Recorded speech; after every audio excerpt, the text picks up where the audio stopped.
So I'm making some larger pieces of work, and I'm going to make a piece that's this sort of shape. I need some bigger pieces for an exhibition that I'm doing.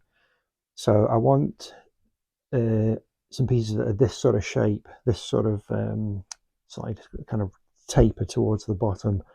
They look a little bit like rounder towards the base, look a bit like this. So this is one that I've started and still need to finish. I'm going to make another one here.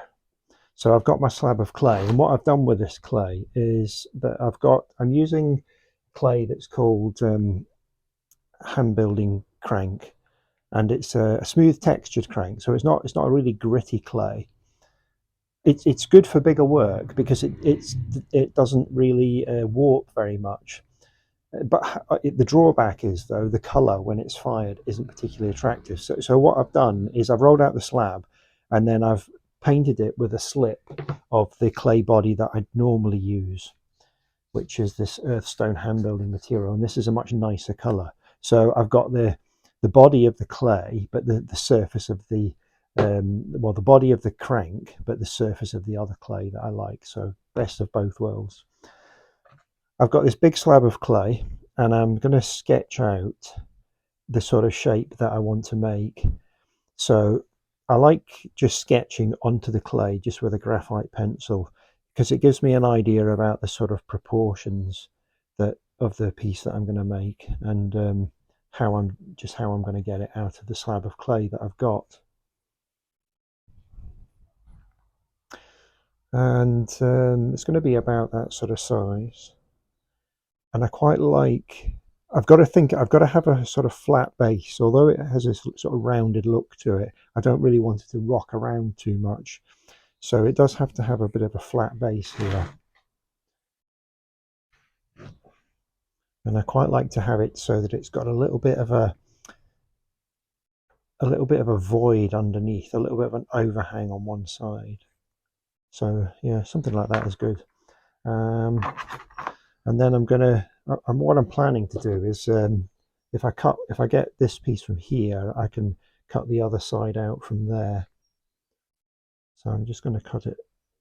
I want to cut it with, see, I can do straight lines, but I don't really want a straight line. I want a wobbly line. It might look like my hand's shaking a little bit, but I've been trying to replicate the drawn line that I get in my sketchbook, which has a bit of a wobble to it. And when it comes to clay, if I cut it too well, it sort of loses something. So I can cut the bottom fairly straight, but this edge, it's almost like you want a little bit of imprecision.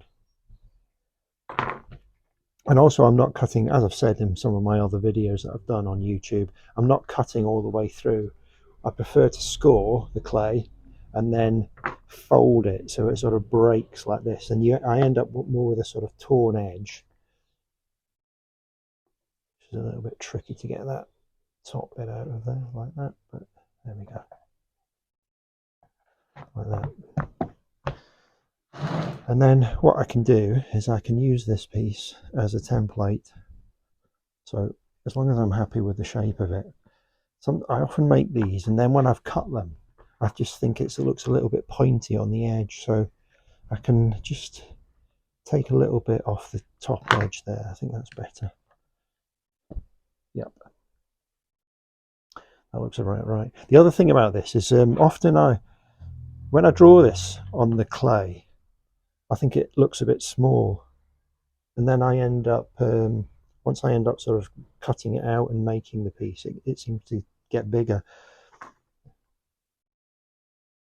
And I just use this as a template, so I can draw around, because I want the two sides to be pretty much the same.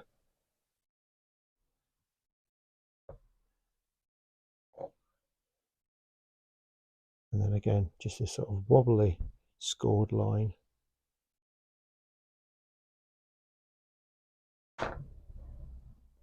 And this clay has, so it's quite a nice sunny day here today, and the clay is dried fairly quickly. I made the slab this morning, it's dried out now. But what I see that it has done is, it's just got a little crack along this, just down here. I wouldn't worry too much about that. The way that I'll fill a crack is just sort of open it up a little bit more and score it, and put some slip on it. Just make sure you work that into the join, and then I can just push it back together again. And the clay, the reason it's cracked there, I think, is it's a little bit thin.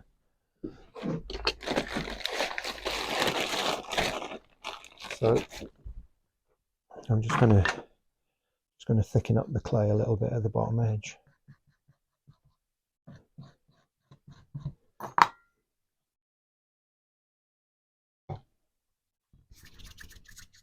Just a rough coil. Add that onto there. Blend it in. It's just going to strengthen that edge, which was just a little bit too thin.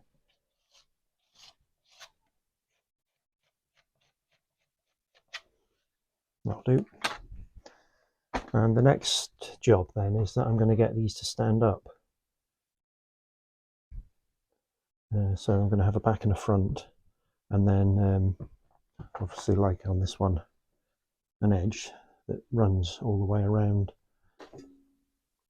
So I've cut some strips that are going to go around the edge, and these are at the moment completely parallel edges, and I'm going to join these. Now it's a tricky process making a larger piece, because the problems with sort of supporting it as I'm putting it together become a little bit harder to resolve, because you're dealing with larger pieces of clay. But really, I'm going to lay it out like this: back, front, edge. Now I want the edge to be one continuous piece that goes along the bottom and up one side like that. So this piece is just about long enough to do that. And an important aspect of this, I brought this one in actually. This is similar to what I'm going to be making, similar sort of form. But it's really important to me that the form of this vessel is right, and it has to have a little bit of a roundness to it as far as I'm concerned. I want it just to it has to look and it has to feel substantial, and just having this sort of slight curve to it is important. And the way that I achieve that is that I'm going to form this clay. I'm going to sort of push it into a curve before I put it together. But another important aspect is that this strip that goes around the outside doesn't remain parallel like that all the way around. It's going to bulge a little bit here where it gets wider. It's going to be thinner here, and then it bulges a little bit here, and then it goes thinner again, and then it's going to go slightly wider again towards the top. And it's a subtlety, but it matters. So I cut this piece of clay at this stage.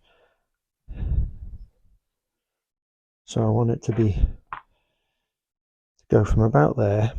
And then what I'm going to do, if I just sort of mark it first, is that it's going to have a very slight curve here and here, which is going to line up with the base. But it's really not much. It's just removing a little bit of the clay.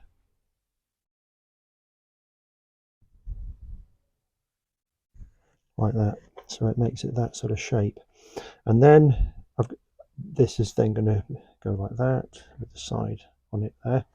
So as it goes up here, again, I don't want it to be parallel. It's narrower here, and then it gets wider as it goes to the top. So I want to cut off hardly anything from there, and gradually more as it meets up with the base.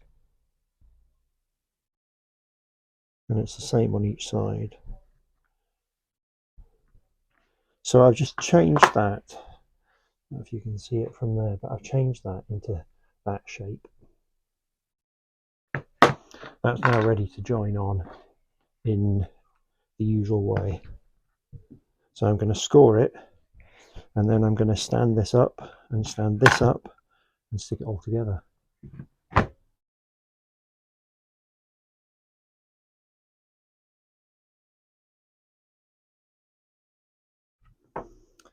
So again, the slip put on there, and again, that's in another YouTube video if you want to hear me talk about that in a little bit more detail, because it's really important part of the making process. You get the scoring the slip wrong, then you can get cracks later on, or it's not going to join.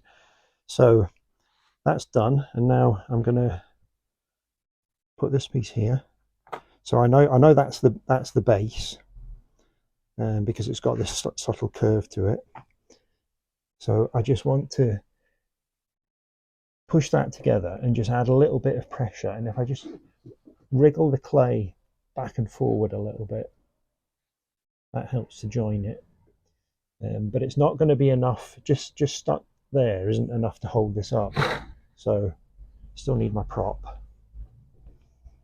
And same on this side. Now this bit, it's really important that I get these level. I don't want to put one here and one or there, you know, I'm accentuating it, but even just you know, if it's a few millimeters out, then it's not going to be right. So I just have to use, I need to look down on top of it, and I just need to make sure that they're properly, this one is lined up with this one. I think that's okay. The reason I put it together like this is, and I've made these pieces in other ways over the years, but I've come to use this technique because what I want to avoid is having any kind of twist in the form. So if I find that if I join this completely to one side and then stick the other side on, I'm more likely to get it to get one not lined up with the other. So if I do it like this, it's more likely to be lined up, and therefore it won't have that twist in the form. I've put the slip on already on all the joins there, and I now need to just lift this piece up and join it on.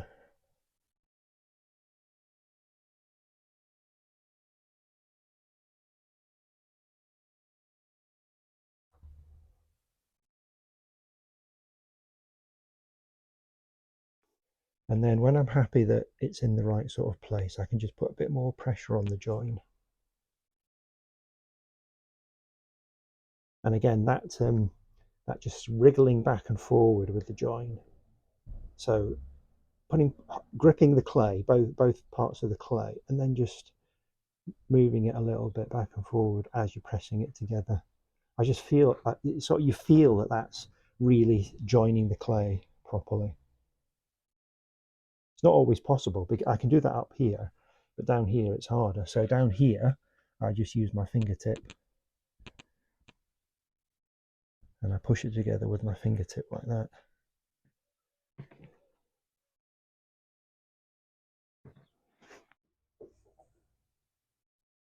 Okay, so I cut this piece to go on the other end like that, and I've cut it so that it tapers again, so it's slightly narrower at the bottom than it is at the top, which matches this side, and that piece is going to go in there. And when that's in, the whole thing's going to be more stable. At the moment it stands up on its own, but it's a little bit fragile, so I'm going to get this piece put in. So again, there's a little bit of slipping to do. So I put the slip on both sides, so I'm also just putting some on the inside of this join as well.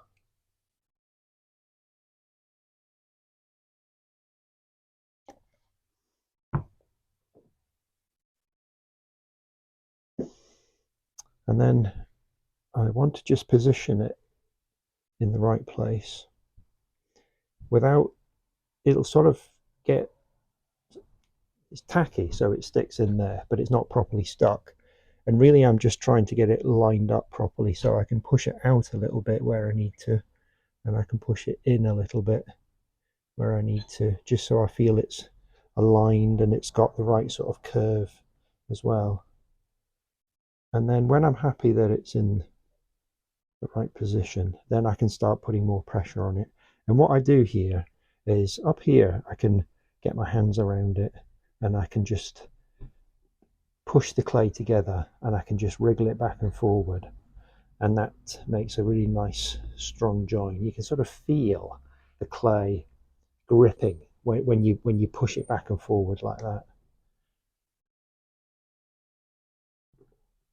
Further down I can't really do that, so what I do instead is just use my fingertip and I just push the clay together with my fingertip, and I can add quite a lot of pressure with the tip of my finger. And that's it pretty much in position. So there we go. That's the piece, the basic form. And now I'm going to think about the surface. I'm thinking I might cut a piece out of it here as well. So that's all the slabs joined together, and I've ended up with this form that I'm quite pleased with. The shape of it looks about right. What I like to do with a piece like this is to look inside the pot, and you can really see the form of it that way. When you look on the outside of the pot, I can only ever see sort of one or two sides at a time, but when you look inside, I can see all of it. So what I'm looking for is just that the form is symmetrical, that it hasn't got that twist to it. And when I look down in there, it's a good shape. It's got a good curve to it. It's the same on each side. It's ideal now for working into it and working onto the surface. The only thing that I would do with the joins is just tidy them up a little bit on the inside, and I use just a little bit of sponge, and I just go over the edges just to smooth them off. With a form like this, which is very open, the inside is very visible. So thinking about what the inside looks like is very important as well. It's very much part of the piece of work. So I want to get those joins looking good on the inside as well, but I think that looks all right. I like to have the work up a bit higher at this level, and I'm going to think about, I like it up here because it's at eye level, and then I can start planning the surface and thinking about shapes and marks that I'm going to make on the surface. I can also, actually, I can just see as well that I just need to push it out a little bit at the bottom there. So it's nice to have it at this level, and I can turn it round and I can just make sure that I'm completely happy with the form before I start working into it. That looks all right.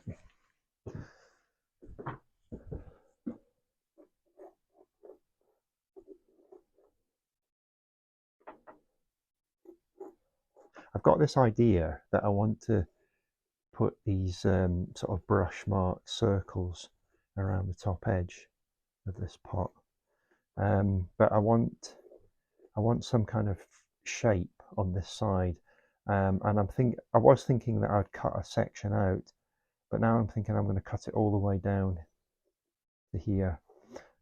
I'm always trying to the idea of sort of integrating the marks and the form is very important to me. So I'm going to start by making this shape, but not by just adding a bit of color, but actually cutting the shape out and then sticking it back on again. So having got a sort of rough pencil line that I can follow, I'm going to cut this piece off. It always sort of feels a little bit strange because I've just completed making the form and now I'm cutting it up again, only to put it back together again. So I'm going to cut this piece up right off.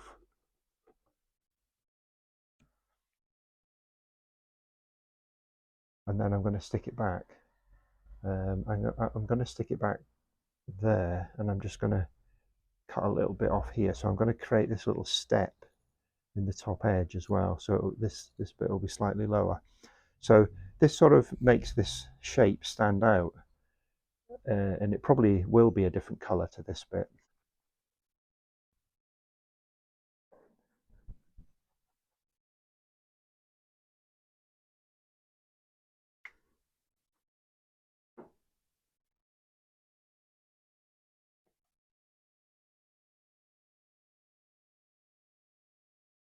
and then I just want to put it back.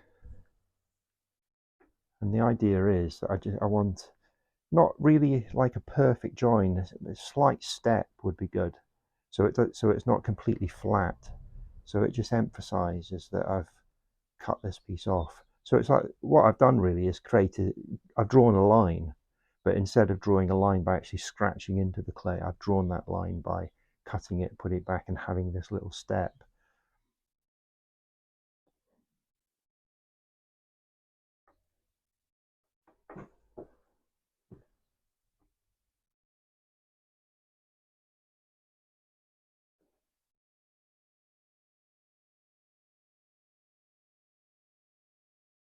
And then the other thing that I said I was going to do is just to emphasize that section that I've cut off.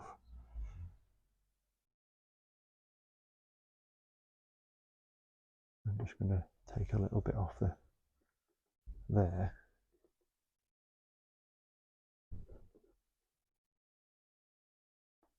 Just so I've got that section, it stands out because you've got this interruption in the shape at the top here as well.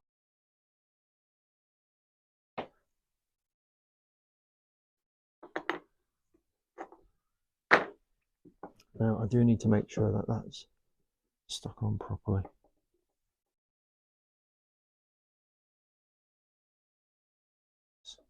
So I'm just going to use this clay body slip just to tidy up the surface. So there's lots of colour to add, there's lots of marks to make, but that's the basics form done. So this piece adds to this little collection that I've made. I've got these three larger pieces. The idea was that I'm making some bigger pots for this exhibition. I like to work in a group rather than one at a time, so I've got enough clay to make one more, so I'm going to have this group of 4 pots, and then I'm going to start working on the surface, painting the surface, adding marks. All of that sort of mark making processes are on other YouTube videos that I've made. So this YouTube video is particularly about making larger forms. Here they are. Hope you enjoyed it.